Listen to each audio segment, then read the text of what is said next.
แจ้งตำรวจมาจับตากูเนี่ยทำไมได้เขียวปอนกูนี่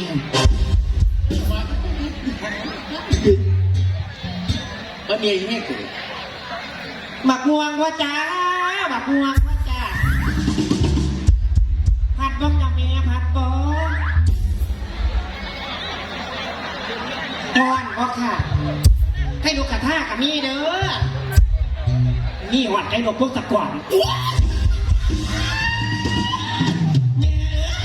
จะมาใครบอกบ้างจะก่อนเบากันมากมาเป็นใจเงียบเป็นใจเขี้ยมตั้งคุยขี้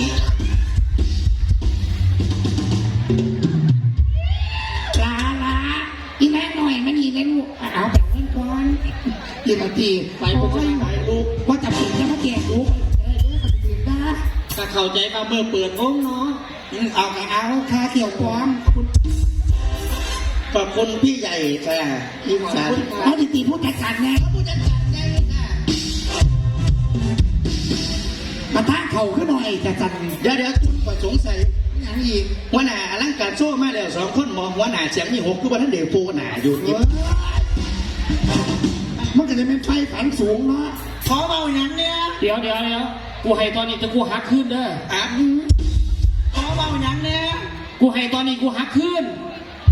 จังไรจังหวะจังสันเงินออกกูหักขึ้นหมดทุกคนผู้จัดการค้ากระแสเราค่ะคนละวงกันนะคะนี่เอาชาติดีเนี่ยมึงแลนออกมาเอาก้อนพนักพื้นดาวกูล้างเขียบอลนั่งแต่ไม่นั่งไก่ข้นแม่แลนออกมาเอาสักก้อนให้โอกาสมือนี้มือเดียว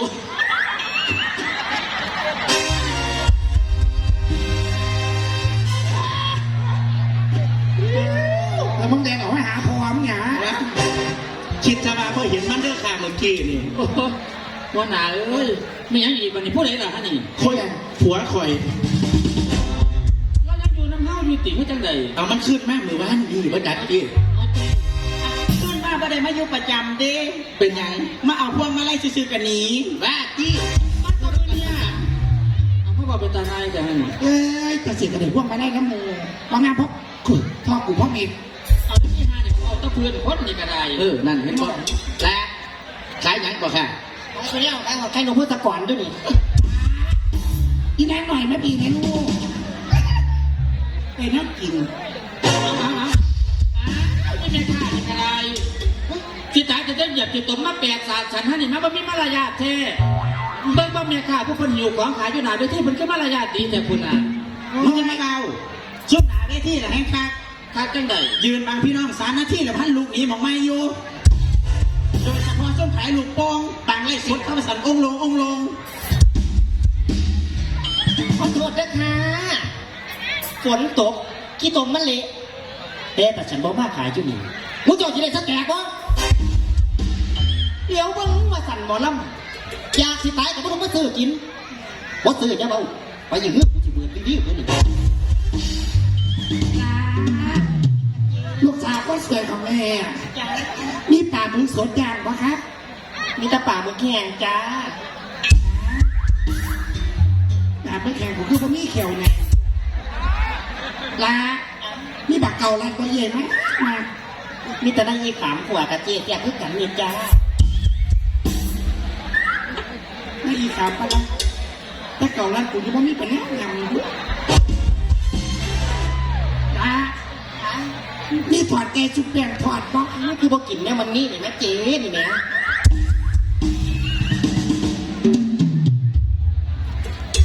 ที่5นี่ก็ได้เนาะจากแต่มันบ่มีสักแต่ละเอาใครกระแทกกระบักม่วงให้ใหญ่แน่นอนยาวมากมันเกือบ20 นาทีไม่หนีก็หนีนี่ต้นถามยังไม่ได้โอเคค่ะเอาเจ๊ให้ถามนี่แบบถามมาจังไหนผู้เจ้ามาทำกันนี่หลีจิมาทำกันท่านบอกขายกับอะไรพี่น้องให้ผัวนกให้มาขายแก้วบองบอกค่ะแก้วบองบอกค่ะหาปุกแถม1นี่สบู่ฟ้อเลยกับมีบีบใส่ถ้วยข้าวเหนียวห่อนๆจำมาเสียนั่นเนี่ยจะไม่กินสบู่ฟ้อเลยมาข้าวเหนียวจ้าพี่ขายแก้วบองจ้าพี่ป้าทีนี้ผมว่าจะหาแถม1อาจจะ4 ซะเอาให้เจ๊หาปุก ปุ๊กเบิดเอาสบู่ฟ้าเล่ไปกินกับข้าวเหนียวห่อนๆก่อนบ่จ้าพี่ แหมที่บ้าวาง เอาบ่ เอาบ่เอา เอากินกระบอกม่วงซะ ล้างแหวนพันในซื้อได้ดิ เอา ขอบคุณหลายใจเลยคนสวย สวยแมงมันไหนบัว มองไหนคืออะไรคะ มองแมงก็สวยเบิดกะเจเบิดมองสีสวยพี่หยังเจเอาบักบวงไปกินกับเจบอกว่าจ้า โอ้ยใหญ่บ่บอกม่วงใหญ่มากแบบเดียกก็บอกช่วยให้ไปจักสั่นบ่บอกม่วงบ่บอกม่วงบ่บอกม่วง โอ๊ย มีมึงให้ นี่ก็ได้เผานายนเรื่องมากเนี่ยมีไอแดกโบแดกมีปลาหมึกแห้งหาปลาหมึกสดมีบักบวงยาสแกบักเดือบักเบิ้งแถวข้อสิยำเข่ากับบะมี่อีห่าเนี่ยก็มาขายราคาคู่ เจ้าอย่างกะละหันบาน น้องคุยสักหนาอายุว่าญาติของตามาหากินกูขายอยู่นี่มึงกันยาออกมาขายตุ้มเท่าอยู่นี่มึงจะตายมึงบอกดีๆนะอีห่าแม่ข้าบักวังเนามึงมาถึงหูกูได้กูจะยกยาบองผ่าแดดมึงได้ว่าเสียเข้ามาเนี่ยมึงจะเนื้อมึงเจ๋งมึงมาเถียงคุยหนางานเนี่ยมึงเจอแล้วอีกบอกว่านี่เจอเลย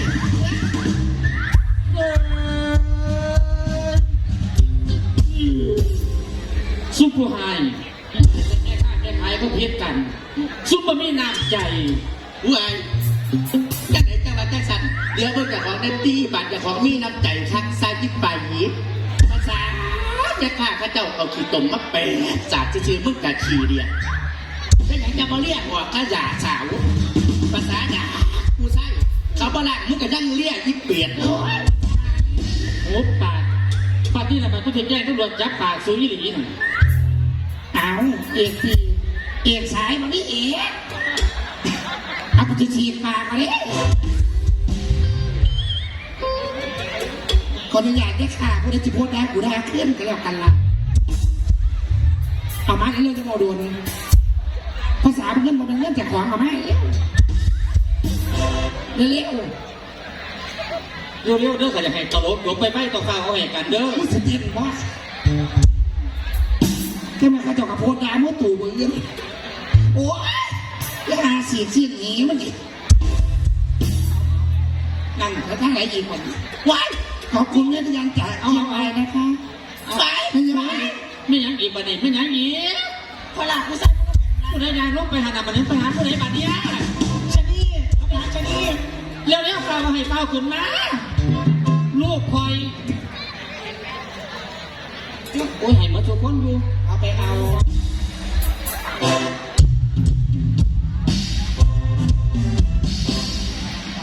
มันโน้นหายพร้อมกันนะการดูนักของเขา ขอบคุณค่ะ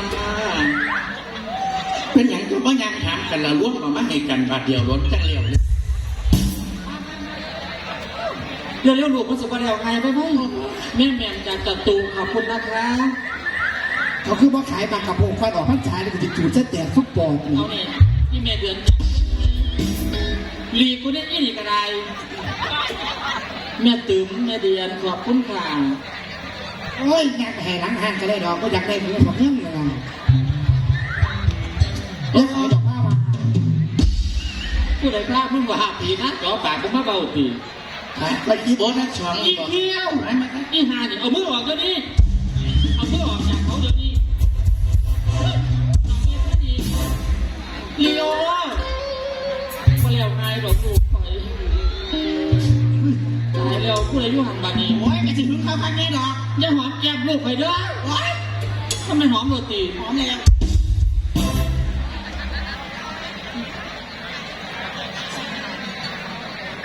เร็ว โอ้ยมันทานอะไรแค่หาห้างกิโล ๆอย่าเลยเอามือออกจากเขาเดี๋ยวนี้ผู้หันได้หักยักอันนี้ลูกฉันหักยักไปนะคะ บ่แหละเนาะเนี่ยมุข่อยมากแหมแอนแล้วเพราะว่ามูฉันน่ะเกิดมาเพื่อสิ่งนี้เท่าๆกระทุ่มไปที่ล่ะมูฉัน จะรูป หมูฉันจะคลำมันว่ามันรู้วะ นี่ตัวนี้ลูกโอลูกเวฟวันนี้แม่มีย่างปลาแซลมอนกับปรุงในน้ำเผามาฝากให้มากินปั่นกันกินนะครับเด้อขอบคุณครับแม่แม่บ่ต้องลำบากมากเลยครับแค่แม่มาหนาเวทีผมก็มีร่างใจหรอกครับดีใจ ลูกโอลูกเวฟจ้าตอนนี้ iPhone 17 ออกแล้วแม่จะดาวให้ขึ้นละเครื่องเอาบ้องเอาครับ บ่เป็นหยังหรอกครับแม่ แต่ว่าท่านแม่ให้ก็ดีขึ้นกันครับบักหลาสิได้มีโทรศัพท์เอามาไว้ถ่ายรูปครู นี่ล่ะเศร้าเบิ่งหมาแล้วมาได้กันย้อนจังสี่ล่ะ เดี๋ยวลงไปนี่แม่จะไปหายุตินมือนี่ซุ่มเพิ่นรับจ่ายเห็ดมาให้เพิ่นประวัติจะคนแม่จะโอนให้คนละ10,000นะเดี๋ยวเอาก่อนจะเอา17เอา16 Pro Max ของแม่เนี่ยไปถ่ายรูปมาลูก 17คือเป็นปุ่มป๊าป๊า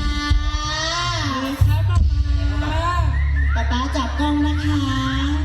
เดี๋ยวหนูจะอยู่ข้างหลังเอง แล้วมาอยู่นี่นะคะ เอากล่องอย่ามามั่วแก ป้าไปจะถ่ายนะ1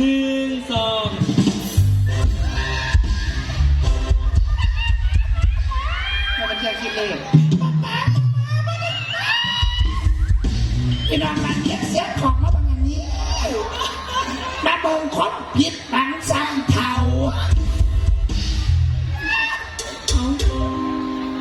ลูกโอลูกเวฟลูกโอลูกเวฟครับครับอันถ้าภาษาไทยลูกครูก็ได้ไทยครูแม่กับลูกปะครับ ทายคู่หนูกับผัวหนูนี่ค่ะ ผู้ใดผัวผู้ใดเมียปะนี่ อันนี้ผัว อันนี้เมียค่ะ ขอบคุณแม่หลายๆด้วยค่ะ เดี๋ยวหนูไปเตรียมโตวขึ้นโซ่พนมกันด้วยค่ะเด้อ ขอบคุณแม่หลายๆด้วยครับที่ให้ไอ้พวก16ผู้ผมหน่อยไทยลูกครูครับผม ยอดเจียมงู ขอบคุณครับแม่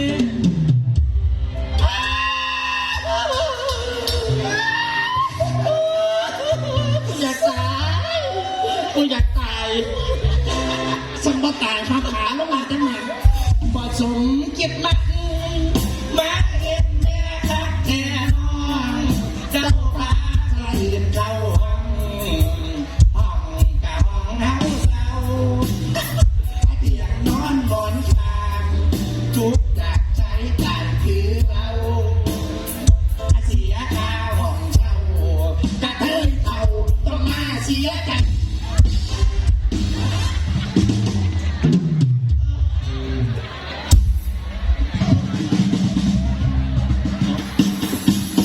ไปหาบ่อบ่ทางพี่เป็นท่านระบาดนี่เขาก็เป็นท่านนี่เป็นท่านสืบขึ้นระบาดนี่ไกลเป็นอะไรล่ะท่านนี่แม่มันก็เป็นจังสั้นเพื่อนแล้วสูสองคนกับยาคอนตีตะปูกับปูคากลาย เอาไม่นักคอนตีตะปูแม่ ตอกย้ มันบอกเนี่ยพัดตะแตกนี่ยังก็บอกต้นเข่าก็ไม่ผู้เดียกพูดเกียร์แม่เอ้ยถ้าเจ้าพ่อสวยเจ้าก็แยกปืนเจ้าจะพยายามสวยนี่มันมาเป็นจังคอยนี่พอสิออกจากบ้านเขาต้องสวยดิเพราะว่าเขามีแอนอรดีไปไหนนั่น ำเดี๋ยว สู่หอยก่อนนี้จะมีอีกไหมอ้วน เดี๋ยว อ้วนลงเลี้ยงออก อันนี้สวยดีนี่ สวย ใครสวยเลยเป็นเปลือกจังสีกูขออยู่จังสีของกูตลอดไปกับเจ้ากันค่ะ เอา